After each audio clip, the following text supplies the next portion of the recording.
د نیمې شپې راغللې ما ته دې حکم وکړو چې داسې کار وکړه ته د دې ملک وځه زه یم د کور راوتي د دې هلکه سره ما سره دی چې ولاړ خو ما ملګري ته ویل د دې راتلو نه مخکې چې زه پلانکي سره ځم خو ما ملګري ته ویل د دې راتلو نه مخکې چې زه پلانکي سره ځم یعنې ما ته یادولې ورته دروغ مې ویلي ځکه چې هسې نه چې زما لالې مړ نه کي یا د مور پلارونو ته ضرر ونه رسوي نو داسې وکړه ته چې دا زما حکم دی چې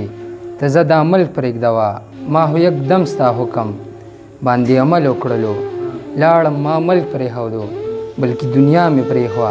د انسانانو لري د خوشحالیانو لري خو اوس خبرېږم چې ښه په مزو دې سر دی ژوندون دې ښه ښکلی دی خو داسې هم اورمه چې ستا بابا ورونو زما داجي مړ کړی ورسره رور مې هم مړ خور د سوري د یاري د معاشرې د یاري د دې جاخې د یاري سمدستي زهر وڅکل هغه هم مړه شوه لاړه ختمه قصه شوه لاړه ما تاله څه ونه کړل یاره تا سوچ کړی دی خو ته دې ژوند کوه خیر ته مینه څه پیژنې د درد څه خبر یې تا ته دا څه پته ده چې په کم حال کې یم چې څنګه ژوند کوم